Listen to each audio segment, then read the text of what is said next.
है, झंडे इस में देश के लोकतंत्र को मेरे परिवार के खून ने सींचा धरती है। में उनका खून है।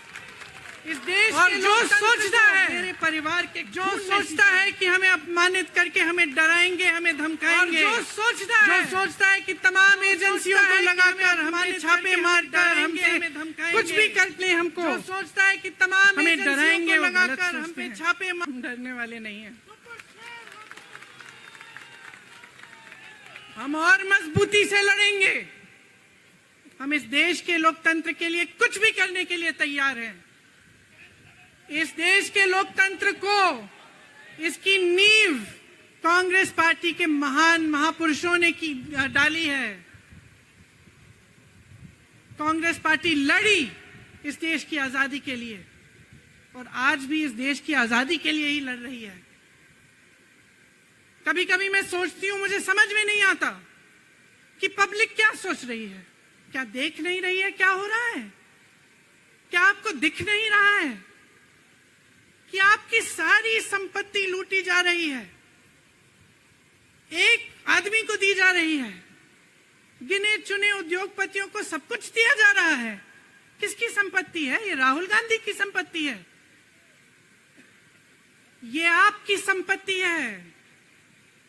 ये पीएसयू किसके हैं? किसके लिए बनाए गए? आपके लिए बनाए गए, जो ऐसे एक के बाद एक इनको बेचे जा रहे हैं, दिए जा रहे हैं। इसी से तो आपका रोजगार आता है। छोटे उद्योगों से, छोटे व्यापारियों से आपका रोजगार आता है। किसी बड़े अडानी से नहीं आता। रोजगार नहीं देते, छीनते हैं आपका रोजगार। तो आप समझ क्यों नहीं पा रहे हैं?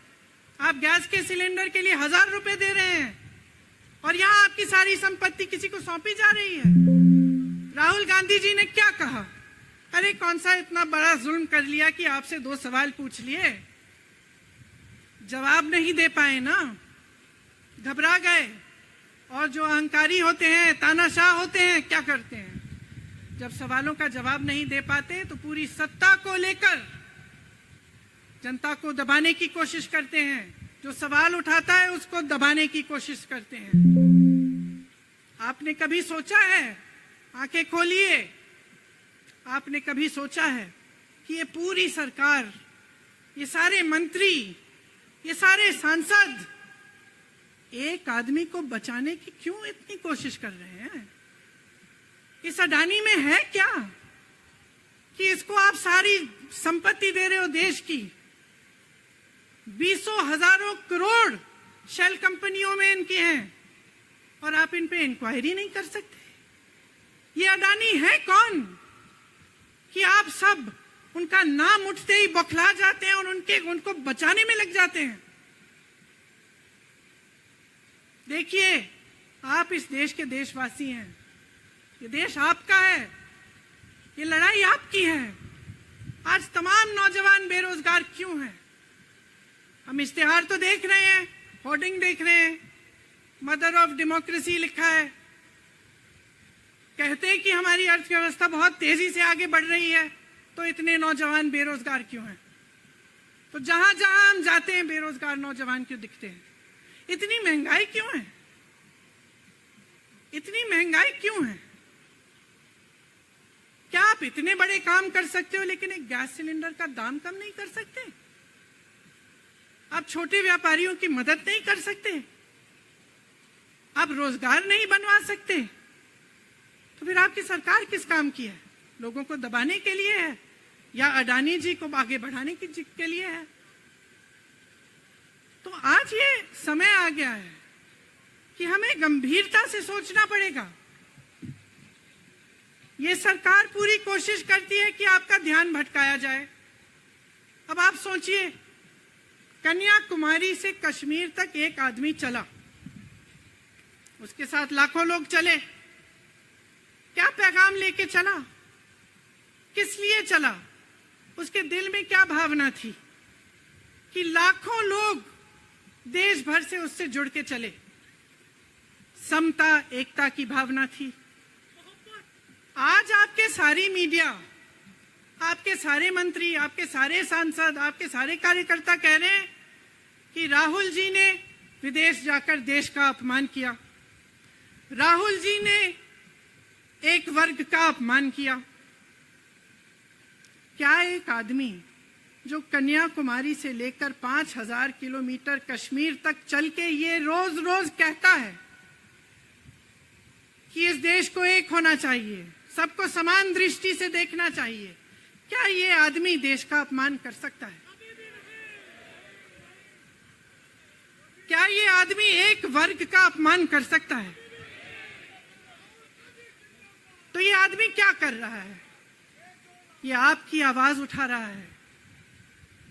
ये क्या कह रहा है? कह रहा है कि गरीबों को अपना हक दो, नौजवानों को अपना हक दो, महिलाओं को अपना हक दो। यही तो कह रहा है। और हक क्या है? हक ये है कि जो आपका है वो आपके हाथों में जाना चाहिए, किसी बड़े उद्योगपति के हाथ में नहीं, जो प्रधानमंत्री जी के मित्र हैं। ये है आपका हक। उसी हक की लड़ाई लड़ रहा है। तो आप समझिए, ये एक इंसान की बात नहीं है, ये एक राहुल गांधी की बात नहीं है, ये पूरे देश की बात है। जब हम कहते हैं लोकतंत्र को बचाना है, तो हम किस बात को बचाने की कह रहे हैं? क्या कह रहे हैं हम? लोकतंत्र क्या होता है? खुल के जवाब मांगो, सवाल उठाओ। यही तो लोकतंत्र है कि आपको कोई आपत्ति है, कोई समस्या है, आप किसी के पास जाकर अपना हक मांग सकते हैं। आप कह सकते हैं भाई हमारे लिए ये क्यों नहीं किया, इतनी महंगाई क्यों है, हमारे लिए रोजगार क्यों नहीं बनाए। लेकिन आज यही हक आपसे छीना जा रहा है और आपका ध्यान इधर उधर भटकाया जाता है और इतनी चीजों को फैलाया जाता है जो सच नहीं है, झूठों को फैलाया जाता है। आप सोचिए, राहुल गांधी दुनिया के सबसे बड़े जो शिक्षा के संस्थान है वहां से पढ़ के आए हैं। हार्वर्ड और कैम्ब्रिज की उनकी डिग्री है। कैम्ब्रिज से उन्होंने इकोनॉमिक्स में मास्टर्स डिग्री, एमफिल डिग्री उनको मिली। आप उसको पप्पू बनाते हैं।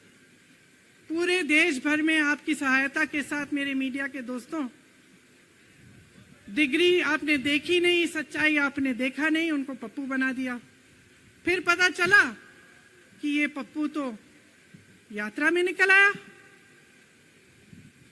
और पता चला कि ये तो पप्पू है ही नहीं। इसके साथ तो लाखों लोग चल रहे हैं। ये ईमानदार भी है, ये सब बातों को समझता भी है, ये जनता के बीच जा रहा है, जनता की समस्याओं को सुन रहा है, तो जनता इसके साथ चली जा रही है। तो घबरा गए कि राहुल गांधी ने संसद में वो सवाल उठाए जिनका उनके पास जवाब नहीं है।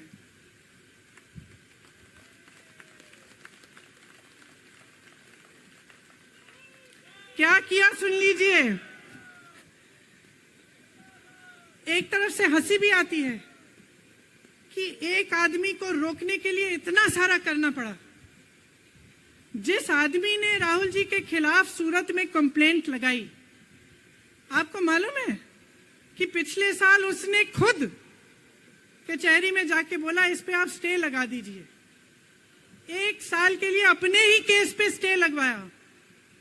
फिर वापस कब गए केस खुलवाने के लिए? राहुल गांधी के संसद में अडानी पे के भाषण देने के 1 हफ्ते बाद। 1 हफ्ते बाद वो आदमी वापस जाता है, कहता है केस खोल दी, सुन लीजिए, अब हम तैयार हैं।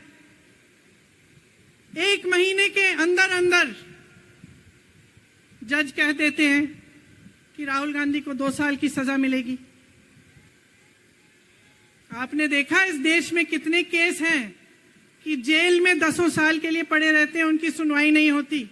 ये तो सुनवाई भी फट से हो गई, जजमेंट भी फट से हो गई, सजा भी फट से हो गई। और आपने कह दिया अगले दिन कि 8 सालों के लिए ये चुनाव नहीं लड़ सकते, संसद से बाहर कर देंगे इनको। वाह वाह वाह वाह वाह वाह, बहुत धैर्य है आप में। अरे कायर है इस देश का प्रधानमंत्री। लगा दो केस मुझ पर, लगा दो केस मुझ पर, जेल ले जाओ मुझे भी, लेकिन सच्चाई ये है कि इस देश का प्रधानमंत्री कायर है।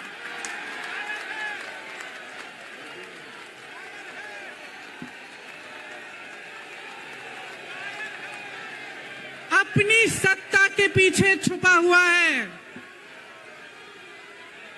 अहंकारी है, और इस देश की बहुत पुरानी परंपरा है, इस देश की बहुत पुरानी परंपरा है, हिंदू धर्म की पुरानी परंपरा है कि अहंकारी राजा को जनता जवाब देती है। और इस देश की बहुत पुरानी परंपरा है कि अहंकारी राजा को ये देश पहचानता है। मेरे परिवार ने मुझे एक चीज सिखाई है कि ये देश दिल से बोलता है और दिल से सुनता है। ये देश सच्चाई को पहचानता है, और मैं जानती हूं कि आज वो दिन है जब से सारा कुछ बदलने लगेगा।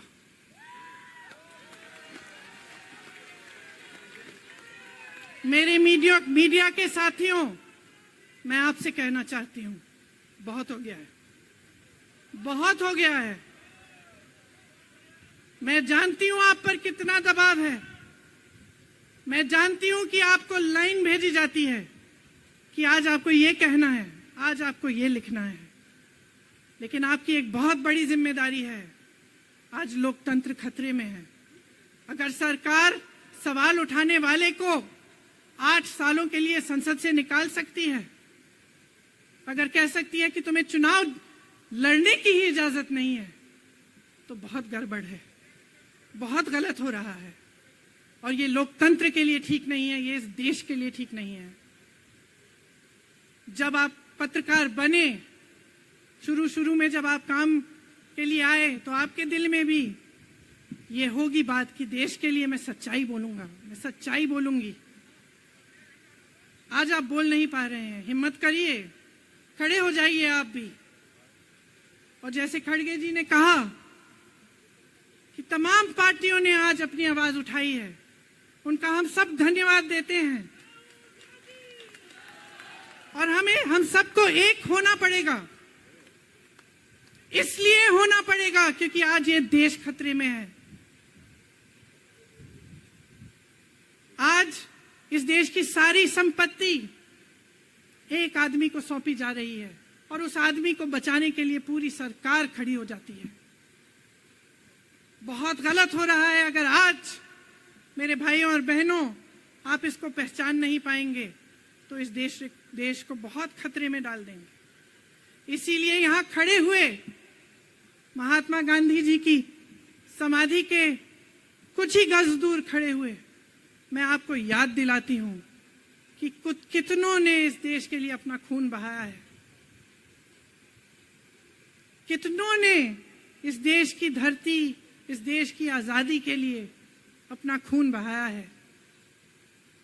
ये अफसर हैं यहाँ तैनात खड़े हैं, इसी तरह से इनके भाई सरहद पे खड़े होते हैं हमारे लिए, आज भी अपना खून बहा रहे हैं। क्या इसके लिए? क्या अडानी जी के लिए? कि अपने देश के किसान के लिए, अपने देश के गरीब के लिए, अपने देश के छोटे व्यापारियों के लिए, महिलाओं के लिए, अपने बच्चों के भविष्य के लिए हम सब अपनी जान देने के लिए तैयार हैं। तो मैं आपसे आग्रह करती हूं, मेरे देशवासियों, आंखें खोल लो, समय आ गया है, डरो मत। राहुल गांधी के शब्दों में डरो मत, इनका सामना करने का समय आ गया है। एकजुट हो जाओ, सामना करो, इस देश की सच्चाई को उभारो, इस देश की एकता को बनाए रखो और इस देश को आगे बढ़ाओ। जय हिंद, जय हिंद, जय हिंद।